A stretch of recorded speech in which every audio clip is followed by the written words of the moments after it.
अब मीडिया में आरक्षण कहाँ कहाँ मिलना चाहिए ये भी समझना बहुत जरूरी है कि ये जो प्राइवेट मीडिया है भारत में, आपको मालूम होना चाहिए कि लगभग 1 लाख करोड़ से ज्यादा उनको एडवर्टीजमेंट के माध्यम से मदद किया जाता है।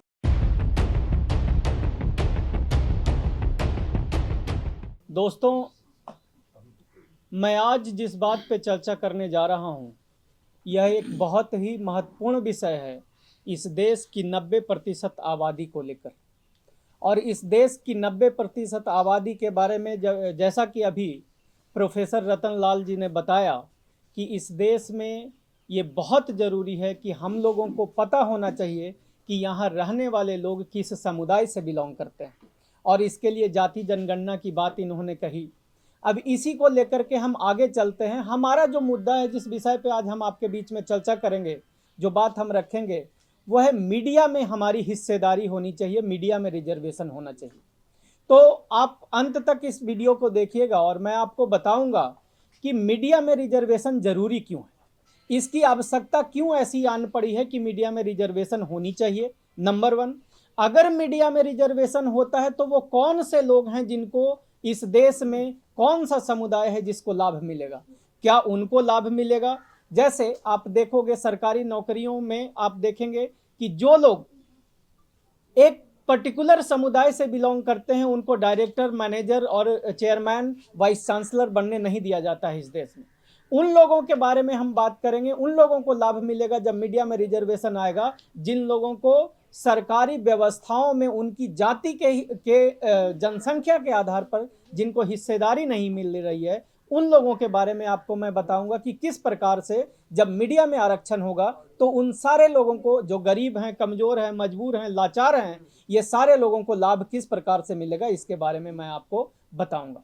तो आइए सबसे पहले हम समझते हैं कि आरक्षण जो है, आरक्षण क्या है, और क्या आरक्षण सिर्फ भारत में हम लोग मांग रहे हैं या दुनिया के वो देश जो आर्थिक, राजनीतिक, सामाजिक एवं अन्य सभी क्षेत्रों में विकसित देश हैं, क्या उन देशों में भी आरक्षण जैसी कोई चीज होती है, इसके बारे में मैं आपको बताता हूं। तो देखिए, आरक्षण जो है वो समाज के, जिस देश में जो हर समुदाय के लोग रहते हैं, उन सारे समुदाय के लोग का सरकारी व्यवस्था में उनकी हिस्सेदारी हो, उससे फायदा ये होता है कि पूरा देश एकत्रित और संगठित होकर फिर अपने देश की विकास के लिए कार्य करता है और वो देश विकसित देश बन सकता है। जैसे उदाहरण के रूप में मैं आपको अमेरिका की बात करता हूँ, यूएसए की बात करता हूँ। यूएसए में आप देखेंगे कि 1950-60 में, 50 से 60 के 1950 और 60 के बीच में किंग मार्टिन लूथर जूनियर, उन्होंने इस देश में आरक्षण के लिए, आप कह सकें, या सहभागिता के लिए उन्होंने वहां पे लड़ाइयां शुरू की और 10 साल तक ये लड़ाई चली। 1963 में जाके किंग मार्टिन लूथर ने वाशिंगटन में अपना चलो वाशिंगटन करके एक यात्रा शुरू किया और उसमें उन्होंने कहा, we also have a dream, हम लोगों के भी अपने सपने हैं और उसे हम साकार करना चाहते हैं, जो बहुत ही पूरी दुनिया में मशहूर हुआ। तो देखिए, मार्टिन लूथर किंग जूनियर के लड़ाई से वहाँ पे एक लाभ लोगों को मिला।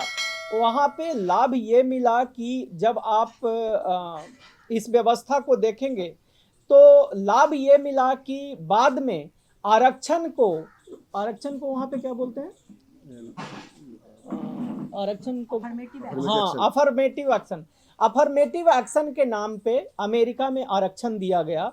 और आरक्षण जब दिया गया तो उसमें अमेरिका में रहने वाले सारे समुदाय, चाहे वो हिस्पैनिक अमेरिकन हो, चाहे वो एशियन अमेरिकन हो, चाहे वो अफ्रीकन अमेरिकन हो, सारे समुदाय, चाहे वहाँ के नेटिव अमेरिकन हो, सारे समुदाय के लोगों को जितने भी सरकारी ठेका थी, उन सरकारी ठेका में अफर्मेटिव एक्शन के माध्यम से हिस्सेदारी की बात की गई। और यहाँ तक कहा गया कि जिन कंपनियों की जो 1 साल का ट्रांजैक्शन है, अगर वो 50 लाख रुपया से ज़्यादा है, तो उन कंपनियों को अफर्मेटिव एक्शन के माध्यम से उन लोगों को पूरा डॉक्यूमेंट दिखाना पड़ेगा, तभी कोई भी सरकारी ठेका उन लोगों को मिल पाएगा। इसका मतलब क्या हुआ कि वहाँ के रहने वाले अलग अलग समुदाय के लोग, सरकारी पैसे से जो ठेकेदारी दी जा रही थी उसमें उन लोगों को हिस्सेदारी दी गई। नतीजा ये हुआ कि वहाँ के रहने वाले, वहाँ पे रहने वाले हर वर्ग के लोग अब अमेरिका को अपना मानते हैं और मिल करके सब लोग जब आज उसका विकास करते हैं तो आप जानते होंगे कि अमेरिका दुनिया का आज के तारीख में सबसे मजबूत और ताकतवर देश बना।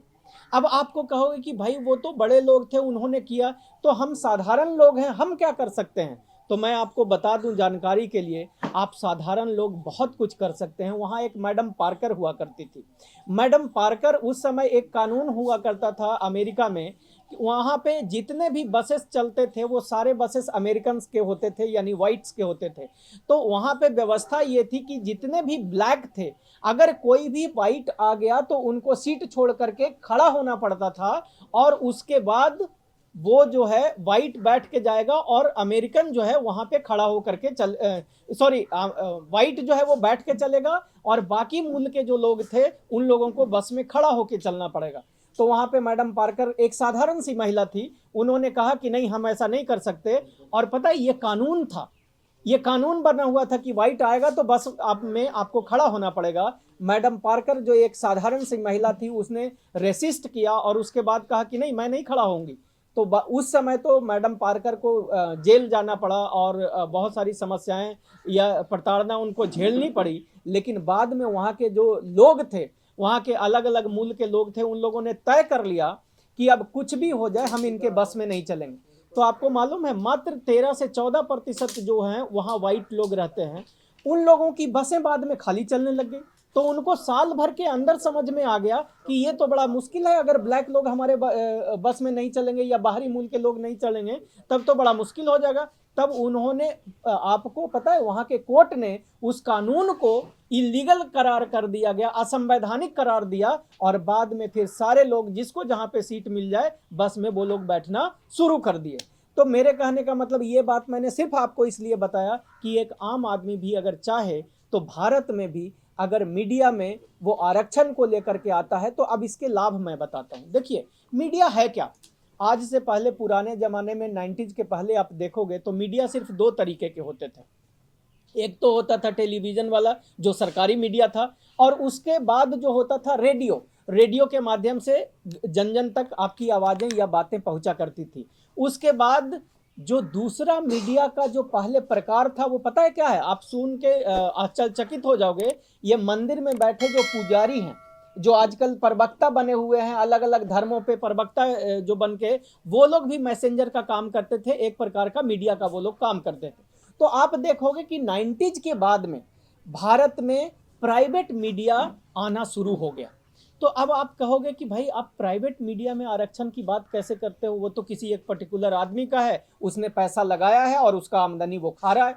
तो आपको मैं आपकी जानकारी के लिए बता दूं कि ये जो प्राइवेट मीडिया है भारत में, आपको मालूम होना चाहिए कि लगभग 1 लाख करोड़ से ज्यादा उनको एडवर्टीजमेंट के माध्यम से मदद किया जाता है। एक साल में कितना? 1 लाख करोड़ रुपया। 1 लाख करोड़ रुपया बहुत बड़ा बजट होता है। आपके समझने के लिए मैं बता दूं कि इस देश के किसान जितने भी आज लोन लिए हुए हैं बैंकों से, लगभग 1 लाख करोड़ों में सारे किसानों का लोन माफ हो सकता था। तो इतना बड़ा अमाउंट है जो आज के तारीख में मीडिया को दिया जाता है एडवर्टीजमेंट के नाम पर। और ये जो पैसा सरकार देती है, वो पैसा आप जो हजारों लोग यहाँ पे बैठे हैं, ये आप लोगों का पैसा है। जब आप सुबह में माचिस का तिल्ली खरीदते हो, चाय खरीदते हो, चाय पत्ती खरीदते हो, ये सब के माध्यम से जो आप टैक्स देते हो, यही पैसा सरकार के पास जब जाती है तो उसको वो अलग अलग तरीके से खर्च करता है। तो जो 1 लाख करोड़ रुपया है वो आपका रुपया है, और आपका रुपया सरकार के पास जाता है, और सरकार फिर उस पैसे को इन मीडिया को एडवर्टीजमेंट के नाम पे खर्च करता है। तो हम कहते हैं ये मेरा पैसा है, सरकार कहाँ खर्च करेगी, कैसे खर्च करेगी, ये हम तय करेंगे, और उसका अब लाभ मैं आपको बताता हूं। देखिए अब होता क्या है कि आज के तारीख में जो आपकी समस्याएं हैं, जब मैं आप कहता हूं तो इस देश की जो 90% आबादी है SC ST OBC के लोगों को, मैं उनकी बात करता हूं। इनकी जो समस्याएं हैं, इनकी जो जरूरतें हैं, वो जन जन तक कैसे पहुंचेगा, उसके बारे में उनको अवेयरनेस कैसे होगी, उनके अधिकारों के बारे में उनको जानकारी कैसे मिलेगी, ये कौन कर सकता है? क्योंकि इस देश में 150 करोड़ के आसपास, 140 कहते हैं, मैं इन जनरल बोल रहा हूं, 140 करोड़ के लगभग की आबादी जो है वो रहती है।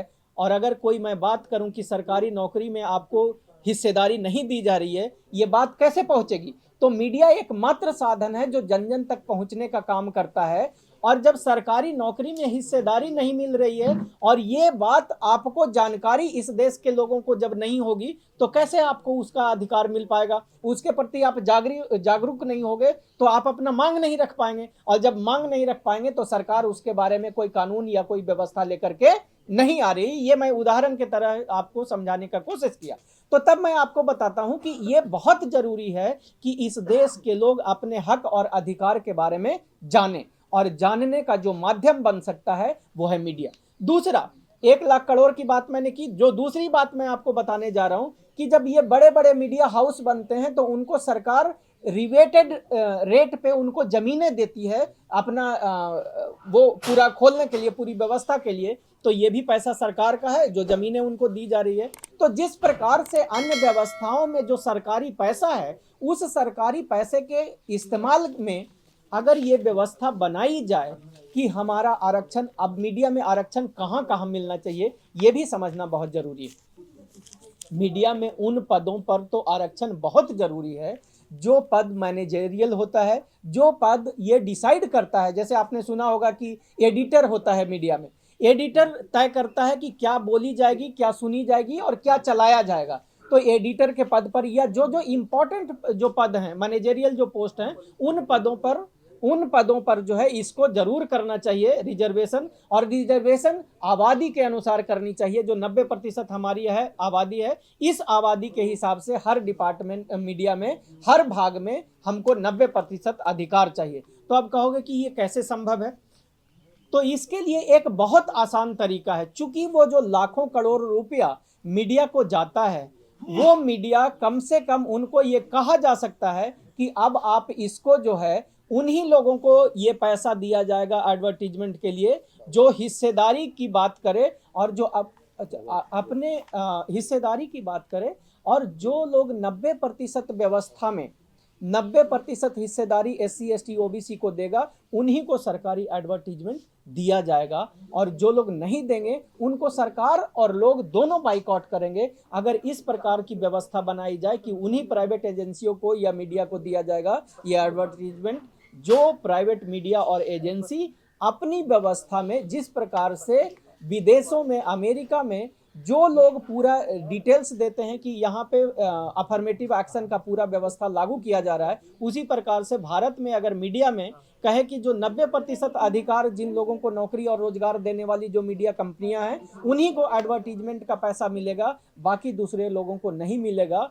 तो इस प्रकार से यहाँ पे आरक्षण को जो है वो लागू किया जा सकता है। और जब आरक्षण लागू होगा तो इस देश का 90% जो आबादी है उसकी हिस्सेदारी होगी, उसको जानकारी होगी अलग अलग विभागों के बारे में, और उसके बाद इस देश की जो वास्तविक विकास है वो संभव है। क्योंकि इस देश का जब 90% लोग अपने हक और अधिकार के बारे में जानकारी ले लेंगे तो उसके बाद उनको वहाँ पे सब मिल करके जब काम करना शुरू करेंगे तो ये देश, भारत देश भी विकासशील से विकसित देश बन सकता है। मैं इन्हीं चंद शब्दों के साथ यदुवंशी महासभा और सारे ऑर्गेनाइजेशन से आए हुए लोगों का मैं धन्यवाद करता हूँ। जय संविधान।